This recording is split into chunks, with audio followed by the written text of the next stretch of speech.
Class is in session, hitting the books, the college basketball edition of the show, Friday, December 13th. Ian Cameron and Connor Mack with you, ready to talk about, well, Friday's slate, which is very small, very light, and we will talk about the marquee game on Friday's slate, but we'll also focus more so on Saturday, where it's a really good card coming up and a lot of interesting matchups. So we'll get into those, and then at the end, if any bets, any games that we didn't talk about, bets that we like from those games, we'll mention them, and then best bets as always to wrap up the show. So let's get into it. The only game we're going to talk about in the featured games segment of the show, which is always the first segment with our college hoops show, is Indiana, Nebraska here tonight in Big Ten action. This is actually on Fox national television. So Fox television has this game on tonight.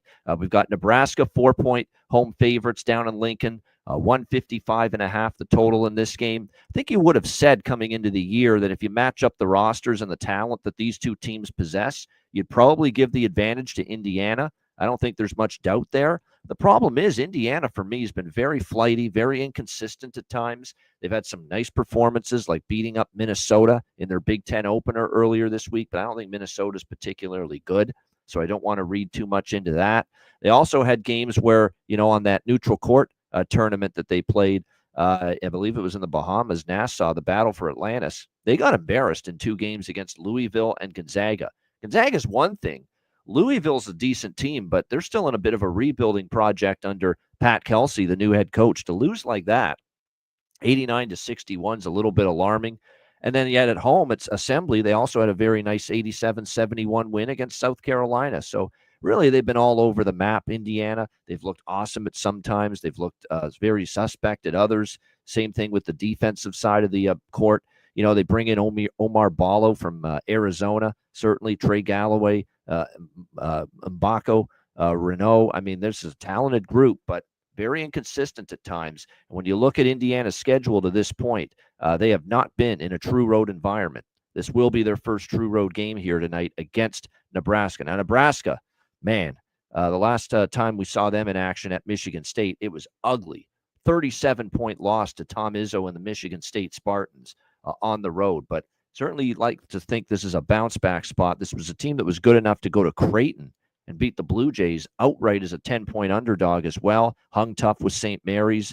We'll see how they fare here in this one. Obviously 5-0 at home. Now, they haven't faced anyone as good as Indiana yet at home, but I think there's a reason Nebraska's favored here, and I do like the Huskers in this game. What do you think here, Connor? Yeah, I get how, you could like Indiana here a little bit, and even maybe full game if this is out to 4.5. Until the last few years too, Indiana, they would easily go here to Lincoln and kind of beat up on them for years and years and years. Nebraska, I think, is going to be better. They got their ass kicked, like you talked about. I guess Michigan State just shot the ball horrible. Williams has to be better. Gary will be better, and I think they will here early. I took a first half -2. I want to get Indiana on their first true road game in this one. And like you talked about, other than that, Nebraska's took care of business. The tight loss to St. Mary's on a neutral, and then beating Creighton. And Indiana's been solid. They covered the number against Minnesota, which is down this year. I had their team total under 66.5, but man, of course, 67. Of course, there. yeah. Of course, yeah. I thought it could be close. They just struggled to score, Minnesota. But anyways, they got there in the end. But yeah, and those 3 neutral games against good teams. So the Providence wins, all right. They've been down. They had a nice solid win. I was on them at home against BYU, but Hopkins just came back for that game. But they've been a little bit undermanned, and then losing to Gonzaga and Louisville. It should be a good one. I'm just banging on Nebraska here a little bit. This number's moved up, the total. I'm just not going to mess with it at all. I could see it go either way, really. And if Nebraska plays well, I think it leads more to an under as well. If Indiana has a tough night shooting here, which is always possible based on what I've seen here in a couple of their losses already this year. Okay, we're going to move to Saturday because let's be honest, that's really the main game tonight. Not much else as far as marquee matchups, but Saturday we got a bunch of them, and it starts early, 11 a.m. Eastern time. Memphis and Clemson, Battle of the Tigers here. Clemson 7-point home favorites, 144.5 the total. This is at Little John Coliseum, a place where Clemson already beat Duke of course, earlier this year. We remember that. I don't like going against Clemson when they're at home, but I also understand how good Memphis has been when stepping up in class. And Memphis has been a team I've had just a phenomenal read on. When they have been facing the better teams on their schedule, we've been betting them.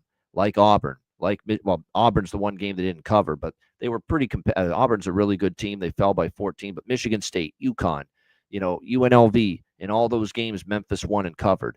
And I think you're going to get a pretty solid effort here from Memphis, especially coming off a wake-up call loss to Arkansas State. And I liked Arkansas State in that spot. That was a brilliant spot to take Arkansas State. Memphis as a double-digit home favorite against lesser competition. That's where they struggle. That's where you don't want to bet Memphis.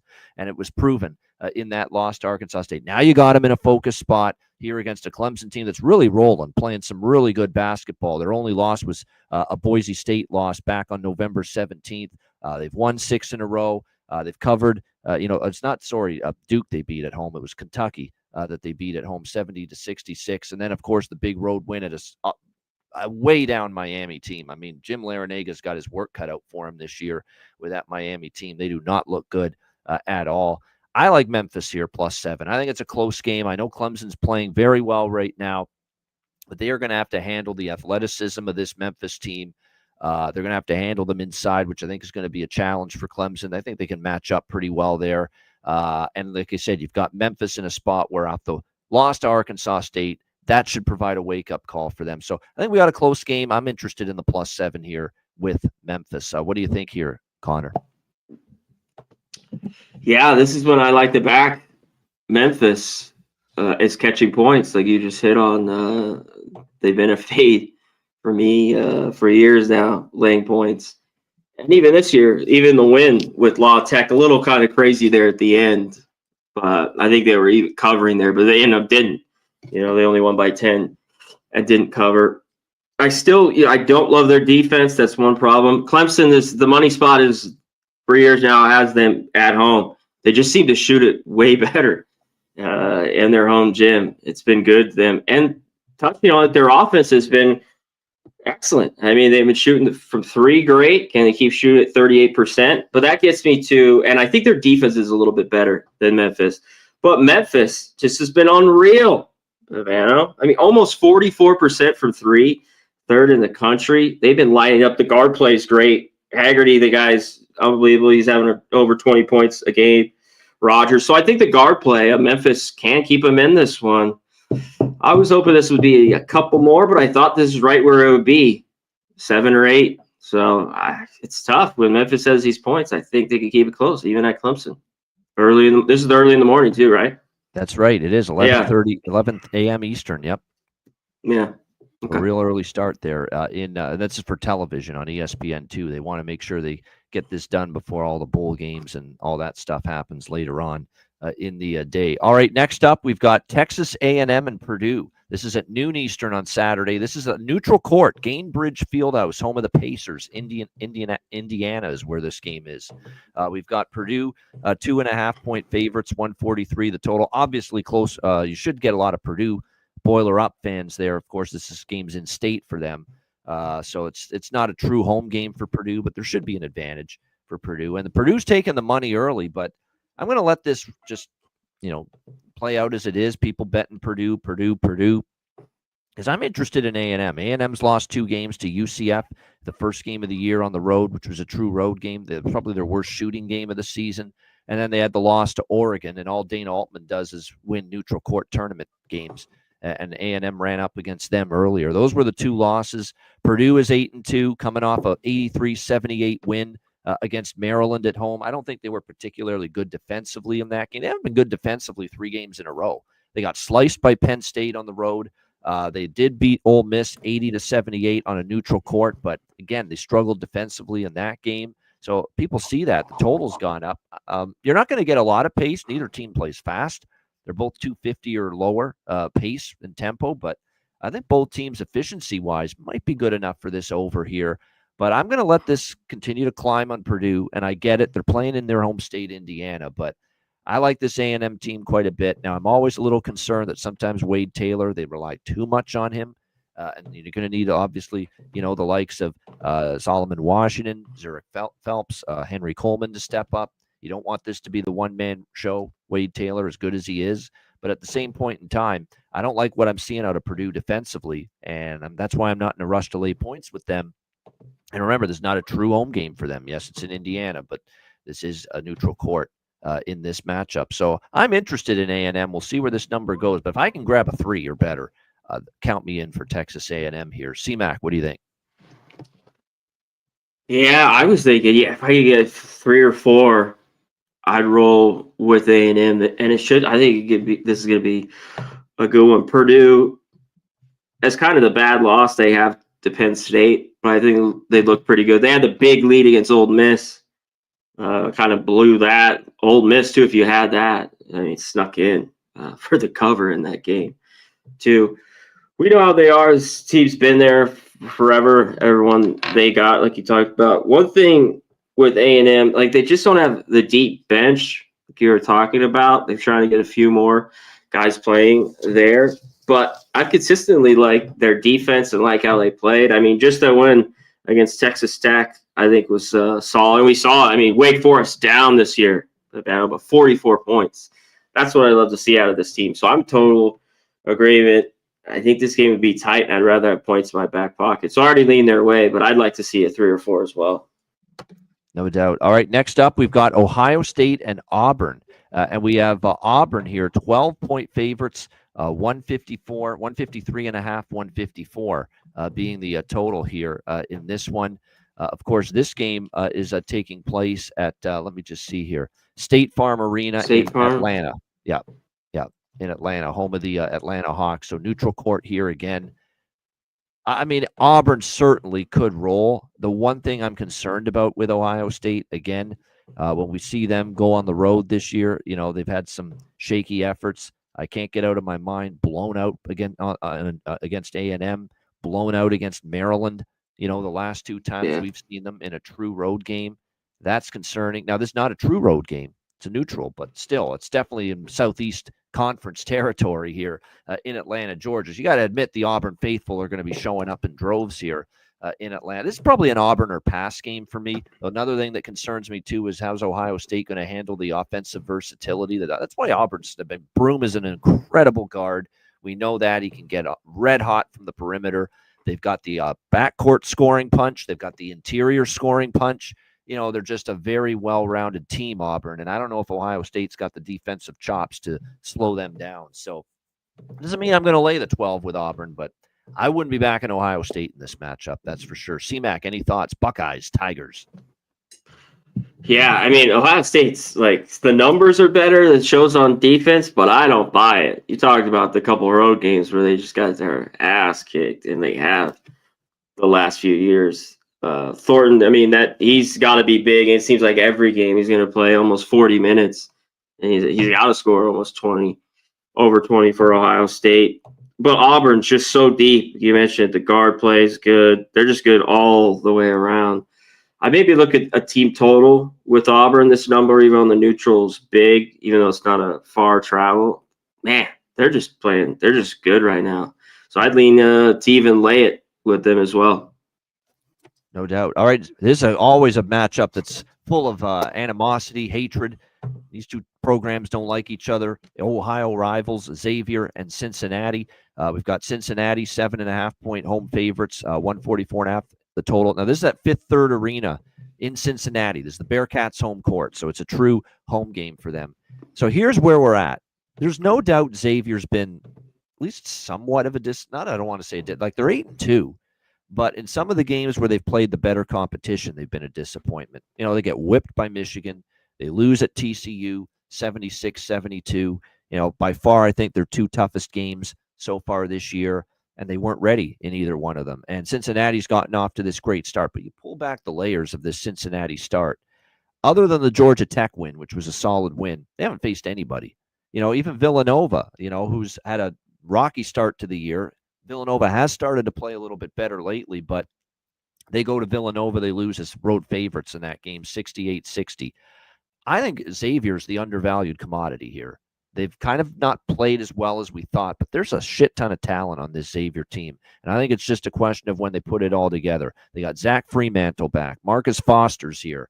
They've got Davion McKnight. There's a lot of talent. They haven't exactly gelled. They have not put their best foot forward so far in some of their step-up games, Xavier. But you could argue Cincinnati the same thing. I mean, by far, I think a Georgia Tech win doesn't really do much for me either because Georgia Tech's kind of tailed off lately. And then they play Villanova on the road. They lose as favorites. So I think Xavier's the play here. I like the plus 7.5 with them in a close and a rivalry game like this. I think the Musketeers keep this one close, and I think there's value on them here. What do you think, C-Mac? I think there is too. They've had a lot of success too the last few years against Cincy. Both these teams are very efficient offensively. But it's kind of who they played. You got to look at that because when I see this number, how they play on defense, like I want this under 145. Like I think it's too much, but they've just been so efficient. Like what do we take from that?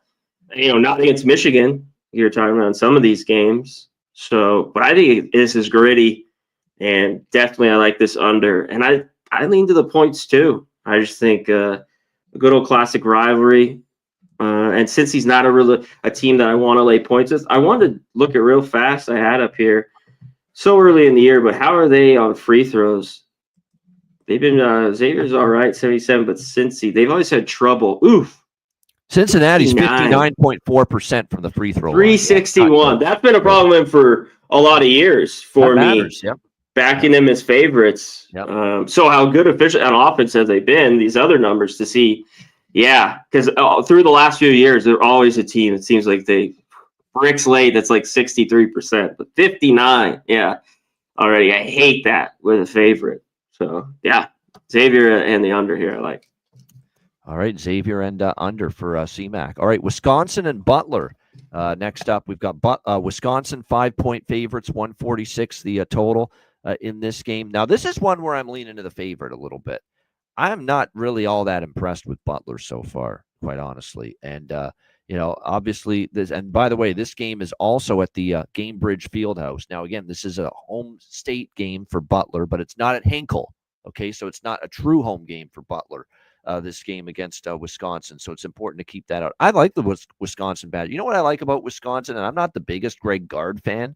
I don't know what he told them in the offseason, but he did. It must have said something about we got to play with a little bit more pace.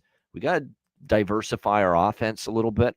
They're doing that. I don't think I've seen the Badgers play as well offensively to begin a season, as they have so far. And I'm kind of shocked by it. We're so used to them just not being the most fluid offensive team and just going in droughts, scoring the basketball. But I got to admit, they've been impressive to me at that offensive end. And it's really been noticeable. I've been actually riding overs with Wisconsin. They're 9-2 to the over. It's not surprising why.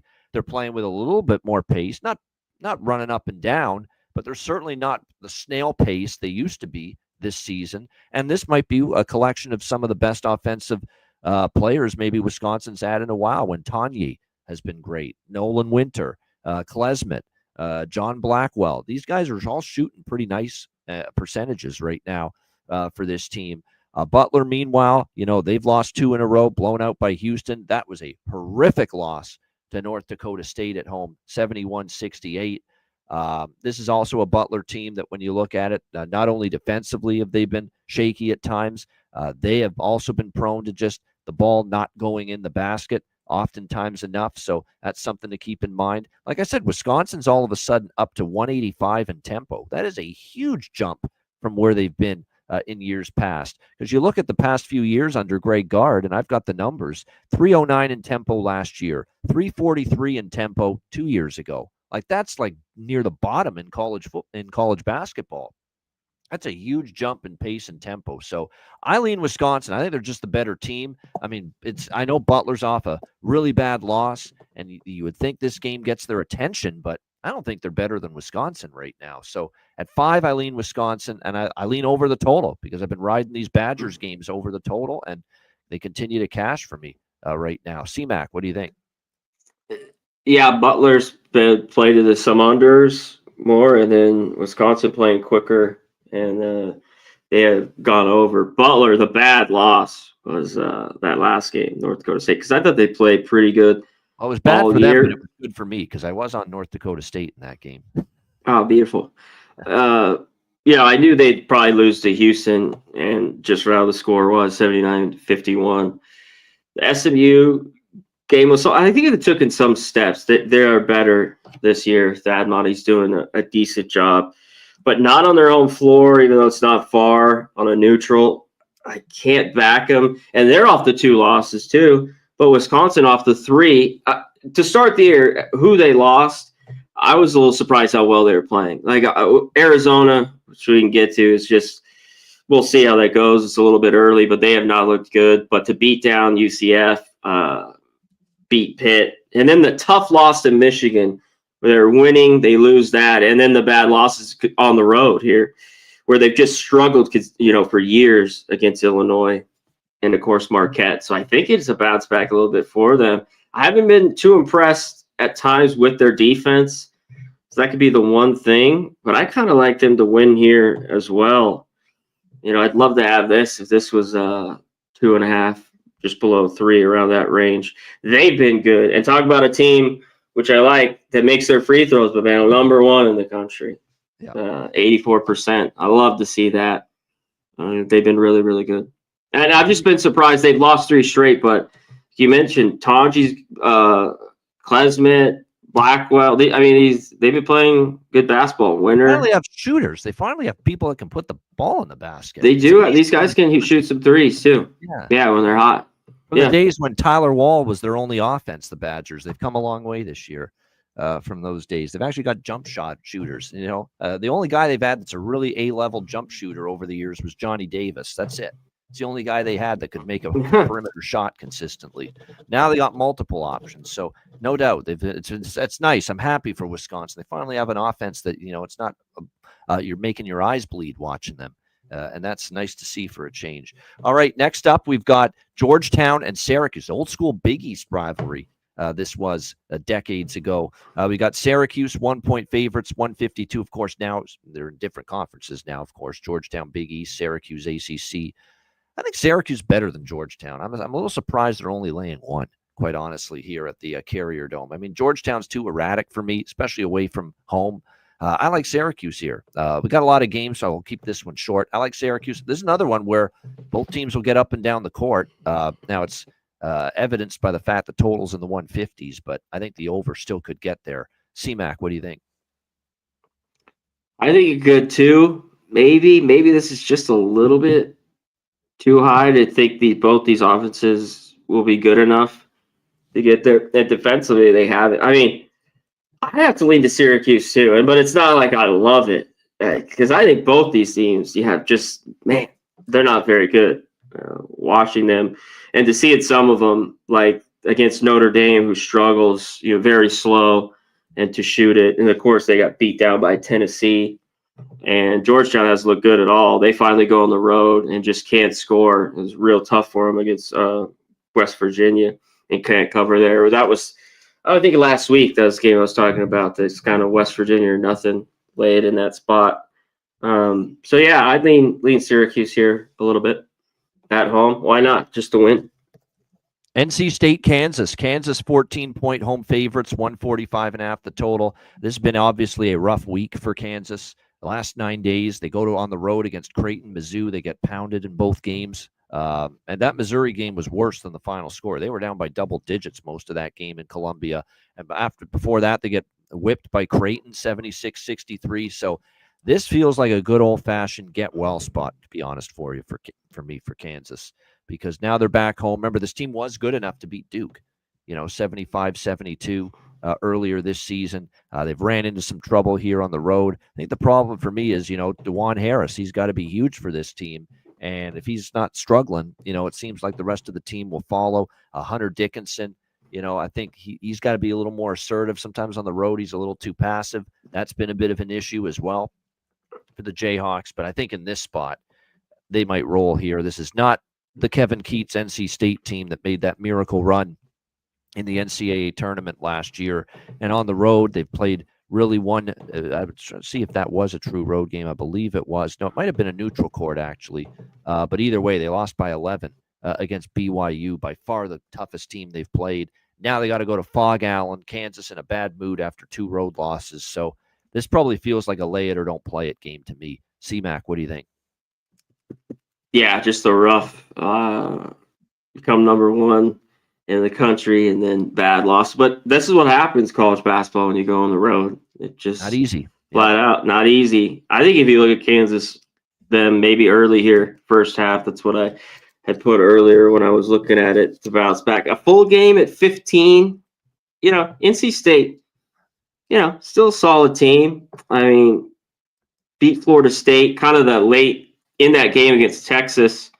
I don't know how high I am on Texas, but a tighter game. They were at home, ended up losing that. And they had trouble scoring in that game, which Texas, I don't think, great defensively. So I worry about that with them here. So, yeah, Kansas, I would look at them early in this game if you like it. Should be like 7.5, I'm guessing, maybe 8. Yeah, it should be in and around that range as far as first half numbers. Don't think we have those posted yet because the full game numbers just got posted. But, yeah, it should be in the in that particular range. I want to see more of NC State, too. Like, the BYU was up bigger than the loss. And then that game they lost to Purdue was at home. It wasn't but they hung it, in the end and only lost by 10. That's kind of the only thing here if you want to lay 15. No doubt. All right, we got UCLA and Arizona, a little Pac-12 conference matchup here taking place. This game is actually at the Footprint Center. So this is not on a neutral court as well. Footprint Center in Phoenix, but obviously Wildcats territory, so it will be a pro-Arizona crowd more than likely. Arizona 3.5-point favorites, 147.5 the total. I don't like betting against UCLA catching points, and we saw evidence of that when they beat Oregon. Right when they're getting the points as an underdog, they play good enough defense. We know that's what can keep them in games. And we saw them beat a very solid Oregon team, especially the way Oregon's been playing. And like I said, Mick Cronin's got this team playing some solid basketball right now. Just a little too erratic to me right now is this Arizona team. They get blown out at Wisconsin. They lose at home to Duke. They go against West Virginia, and they end up losing 83-76 just recently. And then, of course, we also saw Arizona, lose to Oklahoma by 5. Both of those times losing as favorites. Laying 3.5, even though this is in their home state, close to Tucson, this game in Phoenix, pro-Arizona crowd, I get all that. That's not going to faze UCLA. This program for years played in tough environments, big tournament games. I think it's UCLA or pass for me. C-Mac, what do you think? Yeah, Arizona's not home here, and I haven't seen the buy on them at all. Anyone that's been any good, they've lost. Wisconsin, Duke, Oklahoma, West Virginia. Out of 2 of those, I wish I was on all 4. Yeah, in those games, because it's been tough. I don't know if this offense is very good. It's just Love and nobody else. There's a lot of standing around, not a ton of ball movement. And one thing, while I get what you like UCLA, and I get it, it's the defense. This team's tops in the country in a ton of categories. We know they want to slow it down. They're in the 350s in pace. Arizona, of course, wants to be, of course, quicker, more of an up and down team. And they beat up on these bad teams, and you see it like, wow, where they score 100 points, like Davidson or their last one, when they've been off for almost a week. And they do have one more game. Some of these I've been trying to look at. These teams don't play for 10 days or after Christmas. They do play a couple more games, actually, the 18th and the 21st. Does Arizona. They've been off. So, but man, I think it's UCLA or nothing too until maybe conference play with Arizona. No bet for me. They're on the no bet list at all. I'd back UCLA here. Yeah, the no-fly zone for the Arizona Wildcats till they show us something against better opponents. And UCLA hasn't played a ton. The Oregon win was great. I thought a lot of it was their defense, and they hit some key shots. This could be one. Arizona plays so fast. What will be dictated? Because UCLA wants to slow this down and get this low scoring. I'd lean under in their games, but of course Arizona already 6-2 to the over. So what kind of gives in a game like this? Yeah, I like UCLA. This will be on my card tomorrow. UCLA. Yeah, I don't blame you. No Catch a doubt about three. that. Yep. Seton Hall and Rutgers. We've got Rutgers 13.5-point favorites, 133.5 the total. I think Rutgers is a small home favorite against Penn State the other night. Was one of the best bets of the entire week, quite honestly, in college basketball. I love the way that's set up. As good as Penn State's been, and they have a nice team this year, Penn State. Got tight, though. It did get tight. It's It tight. definitely did. I was sweating a little bit at the end, but still, Rutgers was really in control. Well, not in control at the end because it did get early. Close. They led wire to wire in that game, 80-76. That is a good Penn State team, though. That is definitely a team that could make the tournament. Quite honestly, I like what I've seen from them. But now we got Rutgers again at the rack. I normally don't like going against Rutgers at the rack. Under Steve Peichel for years has been a great home court for them. There's no question about that. But this is a rivalry, in state with Seton Hall. And we're seeing evidence again of this Seton Hall team. You do not want any part of them as bigger favorites. But when there's a dog, they can step up. I still remember them beating VCU earlier this year, 7-point underdog. I think that was the biggest dog they've been this season. They won outright against VCU.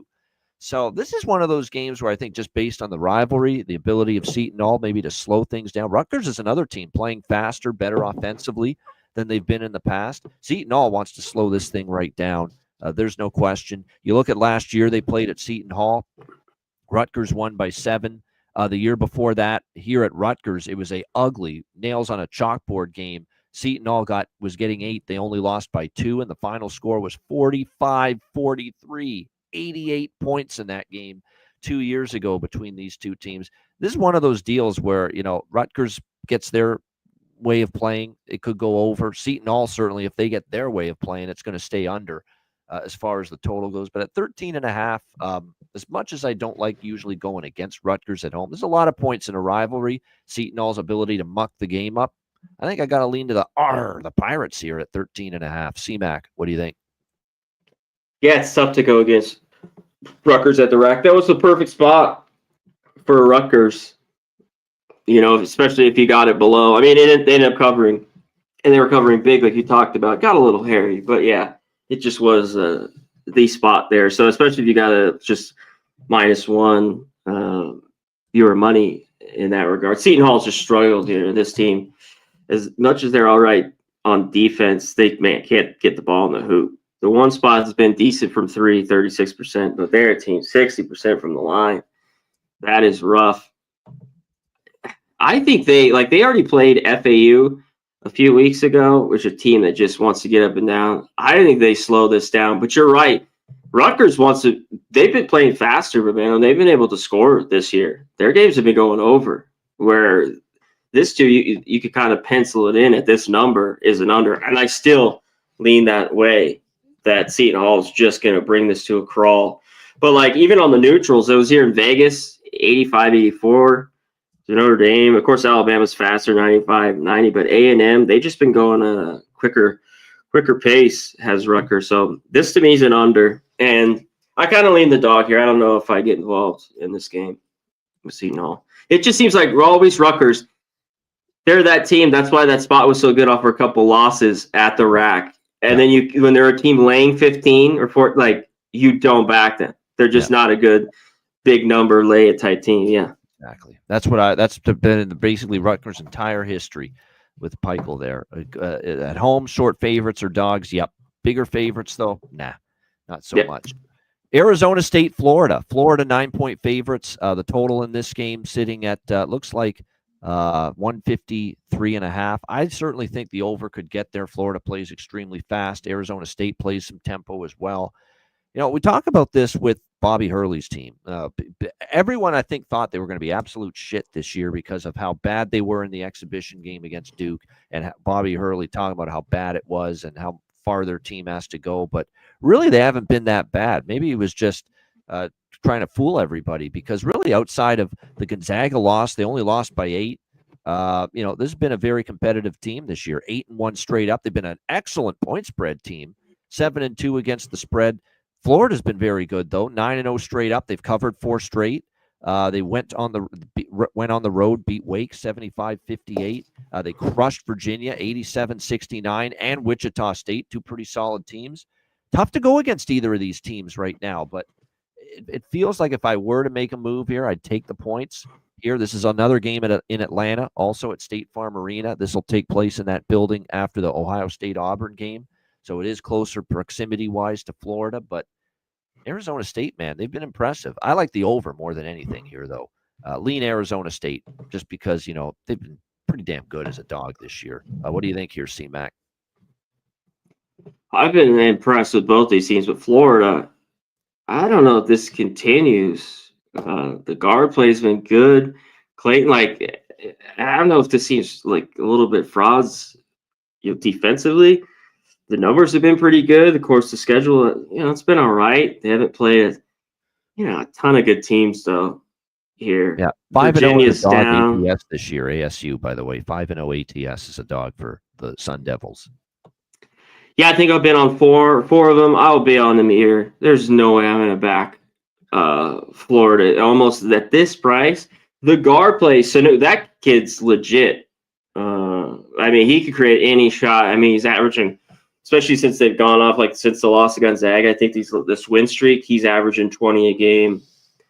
He's really, really good watching these games, like the St. Mary's game, some of these that are late night that we catch. So I got to be on Arizona State. I know it's a neutral, but give me the points here, man. Come on. Give it to me. 8.5. Yeah, I don't blame you on that one. All right, LSU, SMU. SMU 4.5-point favorites, 154.5 the total in this game. This is an interesting matchup. McMahon, of course, trying to get LSU rolling. And, of course, now Andy Enfield here at SMU. Two teams that I think are, I've been impressed with them at certain moments, and I've been kind of disappointed with them at others. But they're 8-1. The straight-up records are fine. LSU's only loss was against Pitt, 74-63. SMU's 2 losses were against Mississippi State. That Butler loss, now looking back on it, doesn't look as good. I don't know. LSU, I lean that way a little bit. Plus 4.5. We've got this game also on a neutral court here between these two teams, with this one taking place at the Comerica Center. So another one of these neutral court scenes for this is in Frisco, by the way, Frisco, Texas, this game. So obviously a little bit of an advantage proximity-wise for SMU, but LSU plus 4.5. I feel this could be a one-possession game. I'm happy to take, at least a bucket's worth of points as an underdog with LSU here. C-Mac, what do you think? Yeah, I get it. If they were at home, this number, I kind of lean SMU, but I got to see more out of both these teams because I don't really buy LSU. I don't know how good they are so far this year and who they played. They did beat UCF in that crazy game where they scored under 9 points, lost to a decent Pitt team.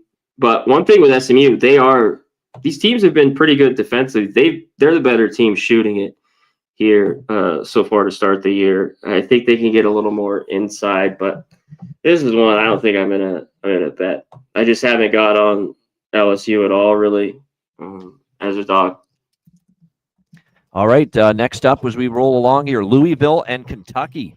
There we go, another little in-state game as well. Louisville versus Lexington, basically. Kentucky 12-point favorites, 159 the total. Louisville is one of those teams where I gave them a shot to cover for me against Duke, and they had a great first half, and it's almost like they hit a wall and they ran out of gas. And once that Duke talent took over, and they did have a talent edge, obviously, Louisville couldn't do anything about it, and it was a late cover for Duke in that game after Louisville was in control for a good portion of it. So I'm a little gun-shy to come back to take Louisville here. Am I going to lay 12 with Kentucky? No. But, I worry that the same thing that happened against Duke could happen to them here, where maybe if you like Louisville, take them first half. That's the mistake I made when in that game against Duke. They had a great first half, and they could not sustain it for 40 minutes against Duke. I like the over more than anything. I agree with this total. It's already been – these lines have been posted for an hour. Total's already gone up 3 points from 156 to 159. Kentucky plays extremely fast. Mark Pope brings that style with him from BYU to Kentucky. And we know with Pat Kelsey, it's a huge tempo increase and playing fast, getting up and down the court. And not great defensively yet, Louisville. So Kentucky should have tons of advantages to score at will. But I think Louisville can chip in as well. So I like the over more than anything. It's a high total, but there's going to be a lot of pace in this game and a lot of possessions. C-Mac, what do you think? Yeah, this almost seems a little bit light because Kentucky's just going to get up and down. Louisville's already lost a couple, guys to injury, and Yes. Kentucky's had a few out. Roach has been out. He should play in this game. I was from everything the other day. Yeah, I took Colgate against them, kind of looking ahead to this, seeing a few guys out. Gonzaga come back. That was a beautiful spot to fade Kentucky, 100%. Oh yeah, I got 20 in the first half. 20. When I get those with these big numbers, the full game was good, but sometimes I get like 4 extra points. The full game was 32. You get like I got that 20. I was like, I got to take 20 points here because Kentucky had been covering too against a lot of these teams where they had been favorites of 28 and higher, 30. Chucky Hepper, he's got to be big in this game. A lot of is put on him. They didn't cover. Oh, I'm gonna die, Bavena. I got to plug my battery in. Take it away. Oh, there we go. Okay, we'll keep going here while C-Mac gets the battery going for the modem there. But yeah, definitely, I agree with that. Kentucky can score at will, and Kentucky, I don't think is going to be thrilled with that Colgate effort. I know it was in a brutally difficult spot coming off the Seattle trip to play Gonzaga in the game. They came back and they won in overtime. But I don't trust Louisville again after what happened against Duke. Once Duke figured them out, they couldn't stop anything defensively in the second. I worry about that a little bit here against Pat Kelsey's a great ire, and Louisville's going to get better in time in his tenure, but I don't know if they're ready yet for these kind of Duke and Kentucky matchups. All right, Tennessee and Illinois. This is one of the better games on Saturday. Tennessee, 1-point favorites, 147 the total. This is actually at Champaign, true home game for Illinois with Tennessee coming into town. I think you can make an argument Tennessee is playing as well, talent-wise, as good as it gets in the country. There's no doubt, deserving favorites here. But, I'm always leery when you're talking about a team that's making that first road type of game, and you're seeing that here for Tennessee coming up here on Saturday. Are they how they handle it's going to be interesting, but, like I said, they've looked very impressive to this point in the season. There's no question about that. We'll see, like I said, how they fare here in this one. They played Louisville and Virginia in neutral court environments. But again, for a true road environment, this will be their first one of the season. Meanwhile, Illinois, solid win for them at home against Wisconsin, 86-80 in their last game. They also have wins against Arkansas on their resume. They did have a loss to Alabama, 100-87. They put up 87 points in that game against Alabama, but unfortunately they gave up 100 in this one. I'm actually interested in Illinois a little bit. You have them as a very small home underdog here in this game. As much as I've been impressed with Tennessee, and look, there's a lot to like. They beat down Syracuse. They have the big win against Baylor. They obviously beat Miami, but Miami's down this year, as we've talked about. Zakai Ziegler's been there forever as an outstanding point guard. I think at some point, though, the loss of Dalton Knecht is going to matter. I know Chaz Lanier's been good. Milicic, like I say, Zakai Ziegler still running the point guard at a very high level, but there's not a ton of bench options for this team. They don't play this could come back to haunt Tennessee a little bit come tournament time, where they don't go 8, 9, 10 deep. They play a pretty tight 6, 7, 8-man rotation. And, it's going to, I think, maybe at some point, maybe come back to haunt them a little bit. It's a tough matchup going on the road here. I like Illinois a little bit, maybe to hand Tennessee their first loss of the season in this spot. So I would be looking maybe at Illinois here a little bit in this one. We'll wait for Connor to come back. In the meantime, we'll roll along here. Marquette and Dayton. This is one of the real good games coming up on Saturday that maybe not as many people will talk about. But Dayton, 1-point home favorites, 150.5 the total in this game. Both of these teams have looked very solid here in the early going. Marquette 9-1. The only loss to Iowa State, 81-70. Dayton with 2 losses, but the losses were to North Carolina and Iowa State back-to-back during the Maui Invitational. Close games, though. They were right there in both games. Then they also had the win against UConn, of course, to wrap up the Maui Invitational as well. We'll see how they fare here in this one for Marquette. They're playing, obviously, I believe this is their first. No, they actually played at Maryland, was a true road game early in the year. They won that game 78-74. I think what's impressive about Marquette here this season is losing, obviously, Kohler. And of course, losing the point guard, losing Iguodaro, key pieces of that Marquette team last year. No question about that. And I think when you look at Kolek, I should say, losing him and losing, Iguodaro, a couple key pieces from that team last year, and they've really, reloaded, and it looks like another real strong offensive team. Cam Jones has been awesome for them in particular so far.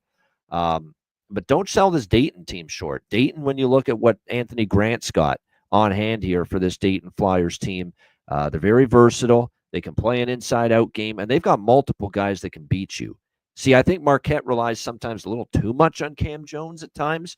For Dayton, one day it can be Malachi Smith. One day it can be Enoch Cheeks. One day it can be Nate Santos. One day you could have Zed Key going off down low. So I like that there's a lot of versatility for Dayton, and what they can do with the basketball offensively. I think home court could tilt the scales just briefly in Dayton's favor. Dayton doesn't get, a Big East or a ACC or an SEC, Big 12, Big 10 team coming into their building very often. I think that's going to have Dayton playing their A game. Not that Marquette won't, but that has me leaning Dayton here at around a pick 'em here at home. That UD Arena crowd will be fired up, no doubt, for this game, having a quality team, quality program like Marquette rolling in. So, but I like Dayton here, at around a pick 'em here against Marquette. All right. Next up, we've got Gonzaga and UConn. This game is at Madison Square Garden in New York. Neutral court here for this one. We've got Gonzaga 3-point not road favorites, 3-point favorites, 151.5. This is a neutral court, but certainly there's going to be a lot of UConn fans.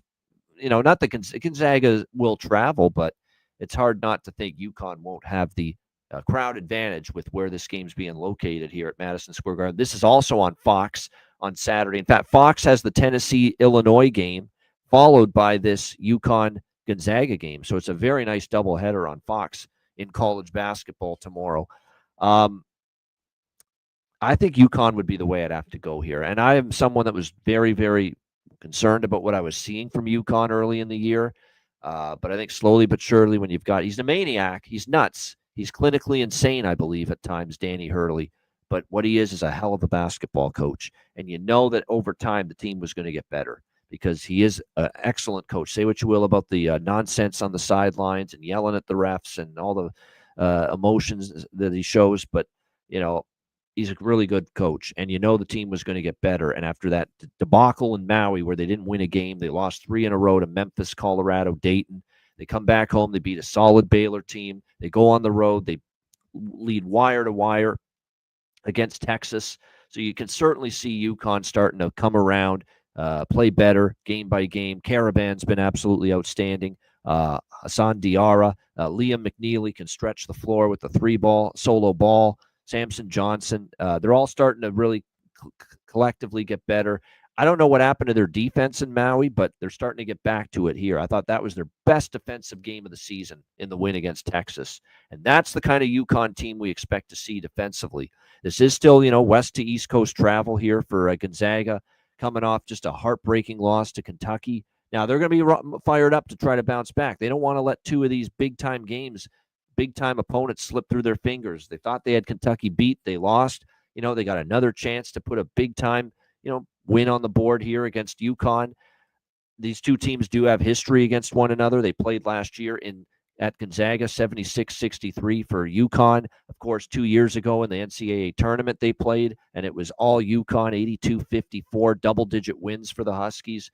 They've definitely had the matchup advantage. Hurley's had the advantage over Mark Few as well. So difficult to bet against UConn catching points in a venue where there's going to be a lot of UConn supporters as well for them in this game. All right, Oklahoma State. We've got Oklahoma 5-point favorites, 153 the total. This is in Oklahoma, this is in the state of Oklahoma, but it's at the home of the Oklahoma City Thunder, so it is not a true home game for either team. We'll see how it plays out here. Oklahoma's been very impressive, obviously, for the most part this year, 9-0, undefeated. The best win was probably Arizona.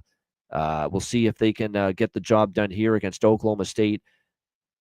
What to make of Oklahoma State? They haven't played a very tough schedule. Their best win is Miami, quite honestly, and that's not saying much because Miami's not been good this year.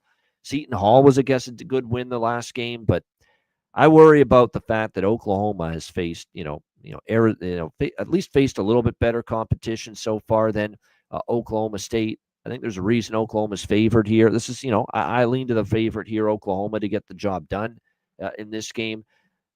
I probably lean under too, because Oklahoma, if I lean that way, it means I think they're going to get their pace. So probably would lean a little bit to this game going under the total as well. All right, we've got only a couple games left here. We've got Creighton and Alabama. This should be an interesting game here between these two teams in Tuscaloosa. This is a true home game for the Crimson Tide. 10.5-point home favorites, 164 and a half the total in this game. I mean, you're going to get tons of pace. Both teams can be so good offensively. We know that.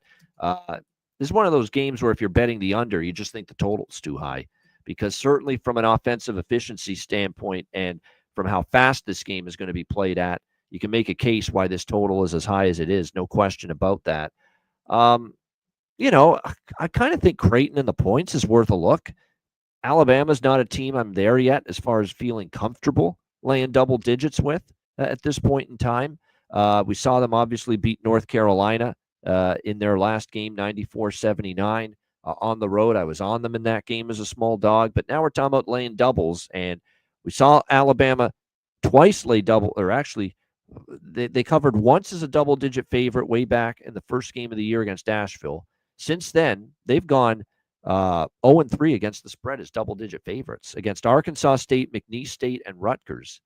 And they got a Creighton team coming in that playing with a ton of confidence. I can't say enough how impressed I was that they beat Kansas, huge win, think maybe let down City, or at least an emotional hangover their next game against UNLV, and Creighton didn't have one. They got the job done 83-65. It was very impressive. No hangover or letdown whatsoever. I think I got to look at the points here with Creighton, plus 10.5 here against Alabama. Certainly lean over the total between these two teams. They played at Creighton last year. Creighton escapes with an 85-82 win. It did go over this total, 164.5. There were 167 points in that game, so it would be Creighton and over for me. I know it's revenge for Alabama because they lost last year. I don't think they're going to win this game going away. Creighton's playing too well. How are they going to handle Kalkbrenner too? That guy is just, he can take over games for Creighton. We'll see if Alabama's got an answer for him going into this game as well. But I lean to the dog and the over there. All right, this is the last game of our marquee segment. Coming up next, we've got St. Mary's and Boise State. St. Mary's 2-point favorites, 138 being the total here in this game. Obviously the St. Mary's Gales, as we have become accustomed to, good defensive team. But I think Boise's as good as we've seen from them in quite some time. This is a really good squad that the Boise State has this year. And I like that they can guard. I like that they've got a backcourt that can score for them. There's just so many different ways that they can beat you, Boise State. I think they're a very solid team. Now, they are coming off a loss to Washington State, 74-69 as 9-point favorites. They lost a tough one against Boise State. From an ATS standpoint, they've failed to cover 5 straight games. So I think because of that, in this spot here, now this is not a true home game for them. This is at Mountain America Center, this game between St. Mary's and Boise in Idaho Falls, Idaho. But obviously this is still an advantage for Boise as far as they'll have a good support there for this game. As much as I like what I've seen from St. Mary's, we do have to remember that the 9-1 record was based on basically wins against a USC team that's still not quite there yet with Musselman, even though it was a huge blowout win. Chattanooga has not been as good as we thought. Towson's not been as good as we thought. Now, the win against Nebraska was solid, 77-74, but probably by default, that's their best win. And then, of course, they also had a loss, 68-64, as 6.5-point favorites against Arizona State. So I kind of feel this is buy low on Boise, quite honestly, coming off a game where they did not play well against Washington State. They certainly had a rough time of it offensively, especially from the perimeter. They only shot 7 of 27, 26% from three-point range in that game. Certainly going to have to improve on that. Not going to be easy against what can be a very tough defensive team like St. Mary's, especially when they've got it rolling. But I like the angle of taking Boise in a spot where we've got them off a loss. We've got them, I think, playing with a bit of focus. It's also, remember, Boise beat Clemson earlier this year. So we know what Boise's A game is good enough to hang with a team like St. Mary's. So I think coming off the Washington State loss, a bit of a wake-up call for the Broncos. The game's in Idaho Falls, pretty close to home. I think Boise State +2, I'm interested here in this game against St. Mary's. We got him back. Look who's here. C-Mac back in the house here. Great timing because that was the last game on the marquee game agenda. So we'll roll back perfect. to games that because you dropped out at Louisville, Kentucky. We talked about Tennessee, Illinois. C-Mac, what do you think of that game? I didn't have anything in that. I heard you hit Oklahoma State. Of course, that's arriving. I like Oklahoma. I think this Oklahoma team is for real, and I'm not big. A little short too. I do. I think it is short. It's tough usually, especially if these teams play. I looked at the dog, and I think Oklahoma State it just relies a little bit. They've been erratic. They get up and down. And they're not great defensively, which is a little weird. The last few years is Oklahoma State. So I like Oklahoma. The one other game, man, I don't know what to make of UConn. I love that short line. They come back after the bad, Maui, the whole debacle, and the short line against Baylor. They win, just barely covered that game there. But I think they're playing a little bit better. They beat Texas. And that one. That was their best defensive game of the season. That's what I said when I talked about this game earlier. It was. Yeah. Can they get back to that? And everything I've seen on a neutral, I don't want them. It's like, I got to look a little bit more. I don't know if I trust UConn. If this was at home, it'd be different. On a neutral, I kind of lean Gonzaga a little bit here to cover the number. Court thing, or is that just a Maui thing? I thought it was. I know, but they're playing neutral here, though, right? Yeah, it is. It's a Madison Square Garden, where it's going to be a pro UConn crowd, I would think, for sure. Oh, yeah, for sure. You're right. Yeah. Yeah, I don't know if that's... I lean UConn personally, but that's tough travel, too, for Gonzaga. Coming off the heartbreak against Kentucky, flying all the way now to New York City. That's not easy for them. And plus, UConn's owned them the last 2 times they faced Gonzaga. Oh, it's been...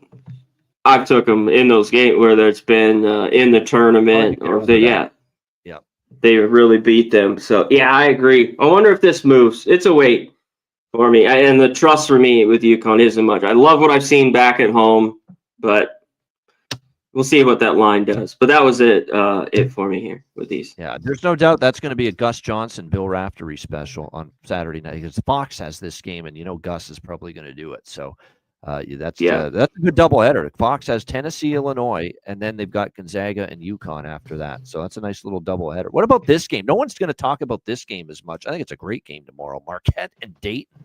What do you think of that? I like Dayton a little bit at home here.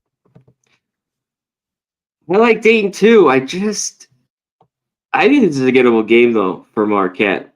I just think in the end they have the better shooters, but I know Dayton's going to want to slow this down being here and really, really make it their type game. But I didn't have really anything with that. And the last one here, man, I just think you talked about Boise at their A games. Creighton, Alabama. We mentioned that one too. No, I don't know what to make of Creighton on the road.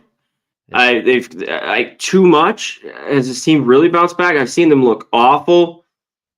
But one thing with Alabama, as good as they are, I don't really want to lay 10 with them. Creighton, honestly.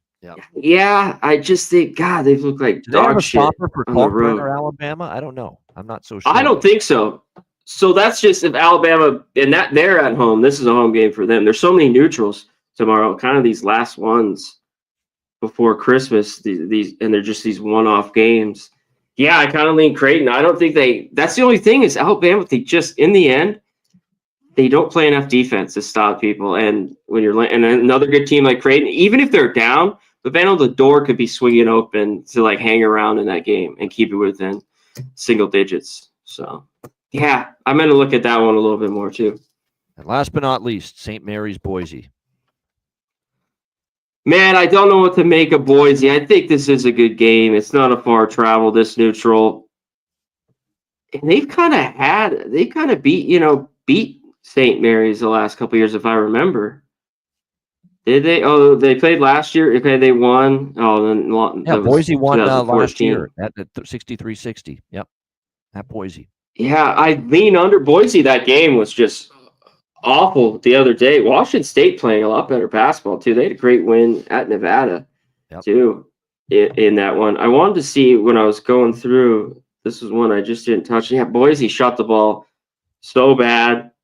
These guys got to be better. Some of these, like Stanley, Meadow had a decent game and played 34 minutes. But I just love St. Mary's defense, and I think this game's tight, but I'm not so sure. I want to take Boise here, man. I'd like to have more points in this game. When I see the 2 on the neutral, even though it's close, I'm not so sure. But I think after two losses in 3 games, and I was disappointed in the BC loss. BC grinded that game.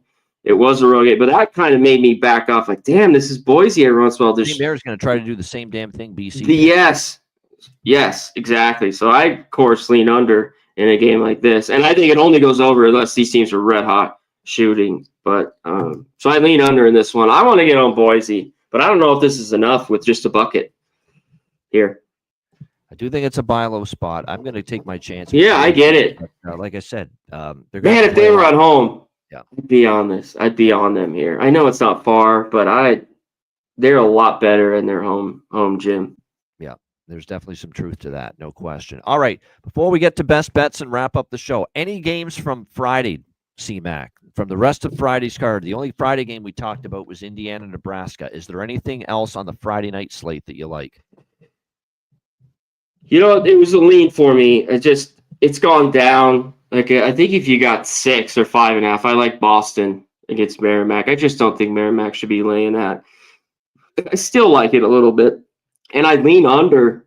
But 127, I don't want it. Or sorry, it wasn't enough to bet. Yeah. I did take the over here. Army, George Washington. It's crept up a little bit. I loved it last night at 148. So, man, it's been the difference for me too. In these like 148, 49, so many, you just are like 82-70 type games where I get a team at like 150 or 151 and it gets over the number. But Army just plays so fast. They're almost top 20 in pace. They don't play any defense. But I think they could score enough. Like, George Washington's not great defensively, but I think like if Army just gets to 70, this game goes over. So over in that game. That was it kind of for me tonight. I'd like to look at South Dakota State. I just don't know. I just can't back them. And I'm not big on this Colorado team, but this is where I always want to back them. Savannah, Colorado for years is at home with the altitude. I don't know if this team is really, really good. And they've played so erratic from half to half. Like Colorado, from game to game and half to half. Like Pacific, they looked awful. And then the next game, they looked great the first half. And where it was the game before they did it, they were asleep. And then they came roaring back in the second half, didn't cover the game, won by 9. Then they beat up Colorado State and come out real fast in that one. And last, I took Nebraska Omaha here. I'll tweet this out. I took a plus 15. Northern Iowa is just, if they shoot the lights out again, I'm dead. They've been shooting the ball insanely. Is that really going to continue? They are at home. Nebraska has been feisty. They're still not great defensively, but 15 points. I think they can hang a little bit. This is one I just started to like I kind of like first half. You only get 8.5. I've been trying to use that where I catch like 3 points for first half with dogs. Like I was talking about earlier, like 25 points and higher. 25 to like 32, and then you get a little bit where you actually get value, like say like 2.5, 3 points on a first half. Like if you were getting, it's 15, it's gone down to 14, but if you got 9 and a 10 there, if you got a 10 spot, it would make me like just like it a little bit more on a first half. So I've been trying to find those with these dogs on a first half where you're just getting extra value where you think they can hang around early at least. No doubt. And sometimes they'll be padded a little bit to the first half where it's a little bit better number than you'd maybe get with a bigger underdog. You're right, in the full game. All right, there you have it. As far as for me, other than what we talked about with Indiana and Nebraska, I like Georgia Southern a little bit, plus 11.5 at La Tech. La Tech's a great dog. Yeah. double-digit favorite. I think Georgia Southern's covered some bigger numbers, so I like Georgia Southern there, plus 11.5. I like the over in that Northern Iowa game, 141. I think it can get like just Omaha is so bad defensively. As long as they can score something, I think that game goes over the total. I laid it with St. Thomas. St. Thomas said that Tommy's in that strong home court. I think it's a big matchup advantage for them over Western Michigan. So I laid the big number with St. Thomas. UTSA, I think they could win by doubles. North Dakota's been on the road a while. I think it's starting to catch up to them. So I'm interested there. And in that Army-George Washington game, I actually took Army plus 10.5, plus 11. I think their ability to score and play fast is going to keep them at least in that game inside the big number there against George Washington. All right, best bets to wrap up the show, CMAC. It's that time. Now it can be any game you want tonight or tomorrow on Saturday that you can pick for best bets. So what do you like? Oh, fuck tomorrow. What are we talking about? Nebraska, we talked about. -2, first half. Come out early after getting your ass kicked. Indiana, first road game. Early and often. Nebraska, 2.5. -2, first half. There you go. I co-signed that. I'm on Nebraska full game money line and minus the 4 full game split. But I agree with that. First half, I think, is probably a good play as well. Nebraska -2 first half against Indiana for CMAC with best bet. I'm going to go to a game from Saturday for my best bet. Give me those Xavier Musketeers. +8 is out there right now with Xavier and Cincinnati. I like that. I like that under, too. I think Cincinnati hasn't faced really many good teams yet. And you can make an argument the best team they played so far is Villanova, who have not even that great, in my opinion, this year. And they lost as a road favorite at Villanova. Xavier, I think, they've been a little inconsistent, little erratic, but I think they've got a really talented team. And I think they're going to show that, and at the very least, make this game competitive. So Xavier +8 for me against Cincinnati in the old backyard. Well, no, they don't call that the backyard brawl, but that's a rivalry. They've thrown down. They've thrown punches before these teams. That's how nasty this rivalry can be. This is a basketball rivalry. Yeah, for sure. No doubt. Xavier +8 against Cincinnati. We'll go with that for a Saturday best bet here on this edition of the College Basketball Hitting the Book Show. Shout out to everyone in the chat. Chosen One, G. Martinez, Miles Johnson, everyone watching on either Twitter, X, Facebook, or YouTube. We appreciate it very much. Hit the like button. Make sure you check out all of our college football bowl content. We did the show on Monday. I'm going to post the links tonight for the Saturday games, Army-Navy, and the Salute to Veterans Bowl, South Alabama and Western Michigan. We talked about the 2 games tomorrow, plus all the games through Christmas Eve and the Hawaii Bowl involving South Florida and San Jose State. Early thoughts on the first round playoff games, too. All of that from Monday's College Football Hitting the Book Show. And we'll be back this coming Monday, 1 p.m. Eastern, for the bowl games from Christmas to New Year's Day, as well as our final thoughts, final confirmed opinions on the first round playoff matchups coming up next weekend. So we'll do that on Monday's show coming up. CMAC, anything to add before we say goodbye? Hell no. Let's get out of here. You nailed it, my man. Nailed it. Let's do it. It's time to get the hell out of here. It's Friday night. For CMAC, I'm Ian Cameron. Have a great Friday night. Enjoy the games and good luck. Remember, we'll see you Monday, 1 p.m. Eastern, for another bowl and playoff edition of the College Football Hitting the Book Show. Until then, class dismissed.